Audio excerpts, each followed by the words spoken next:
Saudi প্রবাসী আকাশ ভাই নতুন একটা ধান কাটার মেশিন আনলো, আর এই মেশিন দিয়ে ধান কাটতে খুবই সহজ। তো কেমন আছো তোমরা? নতুন একটা ভিডিওতে হাজির হয়ে গেলাম আমরা। তো ছোটবেলাতেই আমরা দেখতাম কি মানুষ আর কি খেত দায়িত্ব দায়া সেটা ধানগুলা চুরাইয়া মেশিন দিয়ে চুরাইয়া ধানগুলা দিয়ে যেত।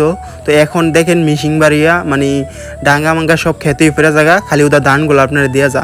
আগেকার ধান কাটতো, কাটার পরে মানুষে কাটতো, কাটার পরে মনে করেন এটা চুরাইয়া দিয়ে দিত, দিলে আমরা মনে করেন সিদ্ধ করতাম, সিদ্ধ করে তারপরে তার রোদে দিয়া তারপর তো চুরাইয়া চাউল বার করতাম। হ্যাঁ, আর এখন শুধু ধানগুলা দিয়ে যাইতেছে মেশিনের দ্বারাতে, শুধু ধানগুলা দিয়ে যেতেছে।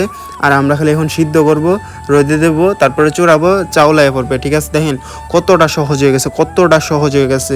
প্রযুক্তি বাড়িয়ে মানে উন্নত হয়ে গেছে আমাদের দেশ অনেক। অর্ধেক কাম আমাদের শেষ হয়ে যেতেছে, দেখছেন মানে কিভাবে কি হয়ে যেতেছে।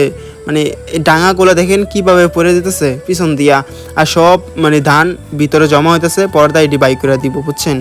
তো দেখেন এখানে সবাই মানে দেখতেছে কিভাবে কাটতেছে ধান।